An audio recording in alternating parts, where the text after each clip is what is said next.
আসসালামু আলাইকুম। BS6 যে বাইকগুলো আছে বা FI যে বাইকগুলো আছে, ওগুলা স্টার্ট করার কিন্তু একটা নিয়ম আছে। সেইটা হচ্ছে, অনেকে আমরা করি কি, এই জাস্ট চাবিটা অন করে দিয়েই কিল সুইচটা অন করে এটা মারি। এটা করা যাবে না। এটা করা যাবে না, মানে চাবি অন করেই ইঞ্জিন সুইচ অন করে সাথে সেলফ মারা যাবে না। কি কারণে যাবে না সেটা আমি দেখাইতেছি। এই যে চাবিটা অন করলেন, হ্যাঁ, সাউন্ডটা খুব ভালো করে শুনবেন, হ্যাঁ।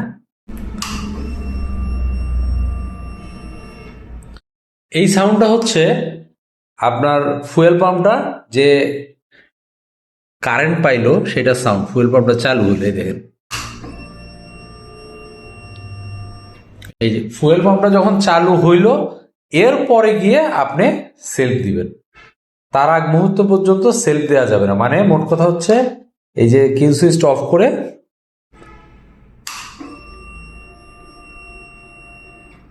3 সেকেন্ড, হ্যাঁ, 3 সেকেন্ড আপনাকে ওয়েট করতে হবে, তারপর আপনি সেলফ দিবেন। এটা প্রতিবার।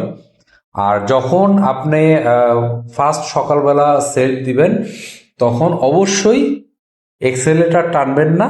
এক্সেলেটার না টানে আপনি করবেন হচ্ছে, শুধুমাত্র সেলফটা দিয়ে বাইকটা কিছুক্ষণ রেখে দিবেন। রেখে দিলে আপনার এই যে RPM মিটার যেটা আছে, এটা 2-এ উঠবে FI বাইকের ক্ষেত্রে। কারণ এটা অটো চোখ হয়ে স্টার্ট হয়। FI বাইকের ক্ষেত্রে 2-এ উঠবে, তারপর কিছুক্ষণ পর আস্তে আস্তে আস্তে আস্তে আস্তে আস্তে যখন ইঞ্জিন হিট হওয়া শুরু হবে, তখন এটা কমে 15,000 থেকে 16,000 RPM-এ চলে আসবে। ঠিক আছে? এটা হচ্ছে FI বাইক স্টার্ট দেওয়ার নিয়ম। আশা করি আপনারা বুঝতে পারছেন। আর ঠিক এইভাবেই আপনারা FI বাইক স্টার্ট দিবেন, তাহলে বাইকের কোনো সমস্যা হবে না। আল্লাহ হাফিজ।